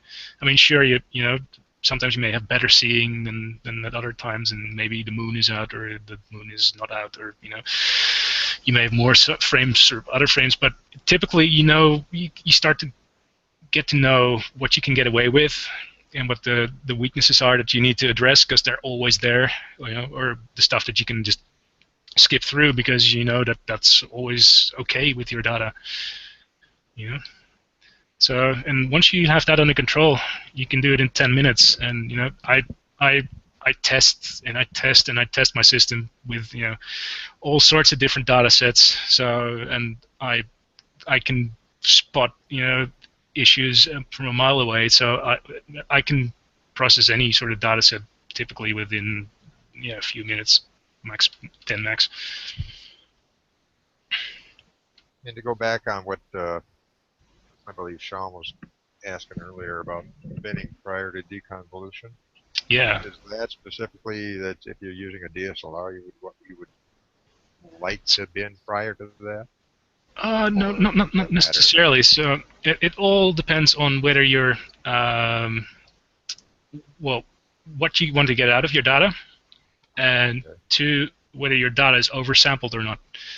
So what do you want to get out of your data? Are you happy to keep it at native resolution, and you're okay with not being able to apply deconvolution, because deconvolution requires a noise-reduced data set, or the least amount of noise possible. If you're happy with that, then that's fine. But if you're willing to bin your data, and or your data is severely oversampled, and I explained what oversampling was. Basically, the detail is smeared out because of the atmospheric seeing. There's absolutely no reason why you would keep your data at that native resolution, because it doesn't add anything for the viewer. I mean, they could just zoom in. Okay, I got it now. Okay, good. Excellent. Thank you. No worries.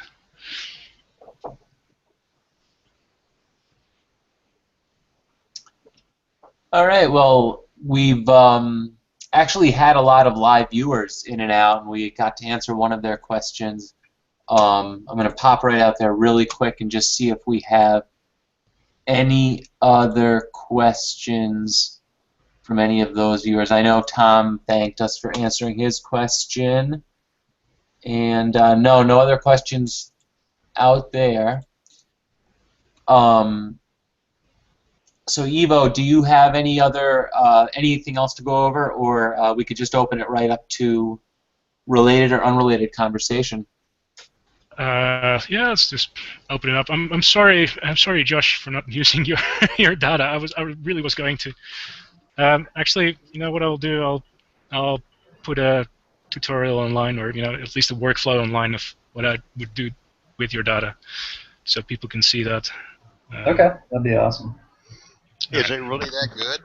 No, it was good. It was one of the first pictures I ever took, but I took it last year at almost Heaven's Star Party. It is really nice, actually. It was really, really nice data, and that's why I didn't want to use it. Oh, okay. Well, I was surprised to hear that this image isn't great data, because it looks pretty good. Yeah. Well, yeah, it's all in the tools. No, it's not. No, it is good data. It was good data, and it's typical data. That's what I like about it. It's data that you would typically be able to acquire. I think it was acquired with a QHI8 one-shot color, which is fairly close to what you would acquire with a DSLR. Although the QHI8 mouthful is a bit more sensitive, but it's got the same sort of potential issues. You get the stacking artifacts, you get the debayering, you get the the light pollution, the color calibration, all that sort of stuff.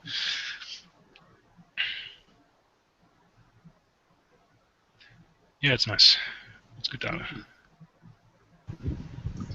I have a question about the wipe function. I think that's probably what I struggle with the most.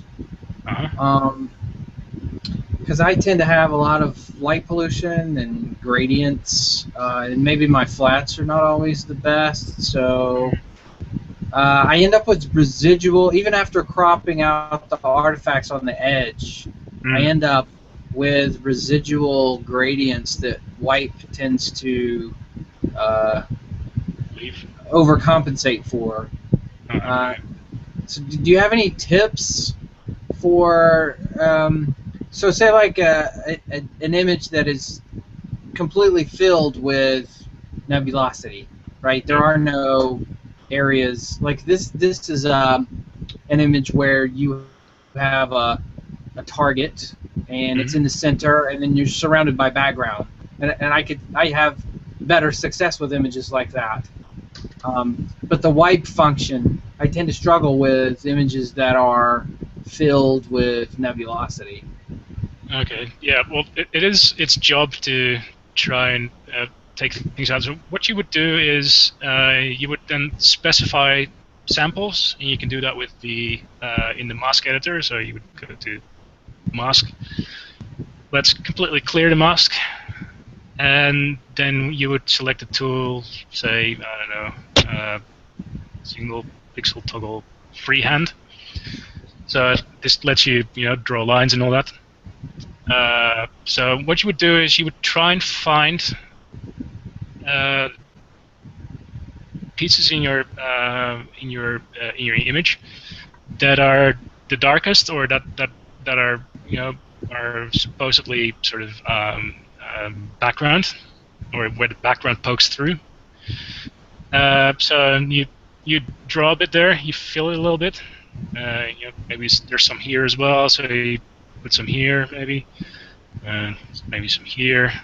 You do that a few times around the image, so you get a nice, good sort of selection. Then you grow it, so they become sort of blobs. And then you give it to wipe. Now, what wipe will do is it will just sample these parts. So it will just look for the background, whatever the background is going to be, in those parts, and it just so happens that you think that the background is there. So wipe will also think that the background is there, and it won't sample the rest of the nebulosity. So you awesome. So you can use it a lot like DBE and PixInsight. Exactly right. That's exactly right. Yeah. Yep. Awesome. I think I was missing that piece of the equation. Yeah. You do need to do need to get your samples right though. So and it's okay to have lighter stuff there, as long as it can find sort of the darker pixels there. So but yeah, give that a try, and if you still have trouble, let me know. Awesome. Thank you. No worries.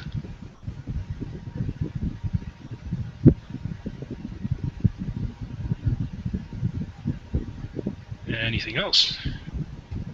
Anyone else? Anyone have any unrelated topics? I will say that we have exceeded 1,000 views in our videos on YouTube, which is pretty good. And Evo, I don't know if it was your influence, but we've been getting tons of followers on Google Plus in the past. I would say 24 hours. I must have gotten like 30 new followers. Okay. So, okay, that's nice. And a lot of people from UK. So, and I just checked the other day, and I didn't think we had many overseas followers. So, Well, that's good. spreading That's nice. internationally. Yeah, that's good. No, a lot of people were really, really interested when I told them. I haven't really let other people know because it was sort of, to me, this was sort of more of a pilot thing, whether to see whether people would actually like this or find this informative or Mhm.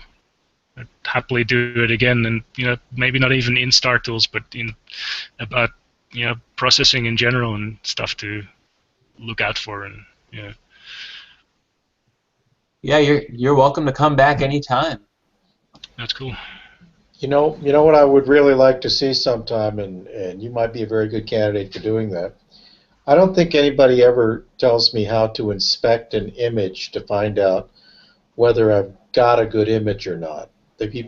They tell me there are so many things to worry about, but I've never seen a methodical way, an explanation of a methodical way to look at an image to find out what you got, what you don't have, what makes a good image. Yep. Yeah. Yep. We can do that now, but Well, unless. except that it's 9:30 or whatever time. I mean, I think it's a great topic for an hour and a half some Sunday evening. All right. Yeah, we can do that. Absolutely. Yeah, or someone else. Because Yeah, it's a good question.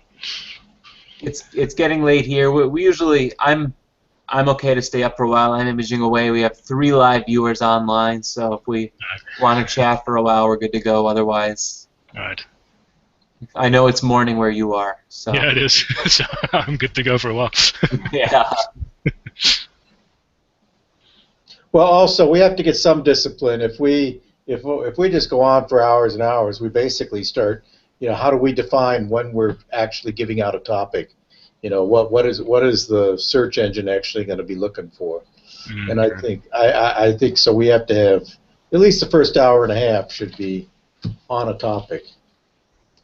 Yeah, that's actually a good point because we got our first complaint online, YouTube comments that we rambled on too long for the last one, and I do plan on trimming out a lot of the end half or the irrelevant stuff. This week was tough for me. I just didn't have a chance to do it, and when I do it, YouTube knocks out the video or actually screws up the video for a good day and a half because they're so long. So something I'm going to get to. I'm going to annotate each video, but it's going to take me some time to get to it. Well, I have to go, guys, but Ivo, I would like to say thank you very much for this. Thank you. I learned a tremendous amount, and it was very awesome of you to do this. Thank you. That's much appreciated. Yeah, thank you very much. It is great. I might night, sign guys. off and get Good some night. work done. I might sign off as well and get some work done. So, thanks a lot, Ivo. Appreciate it. Thanks for Thanks, having me. Ivo. Appreciate it. Thank you very much. All right, see you guys later. Yep, see you on CN or Cloudy Nights. All right, ciao. Bye.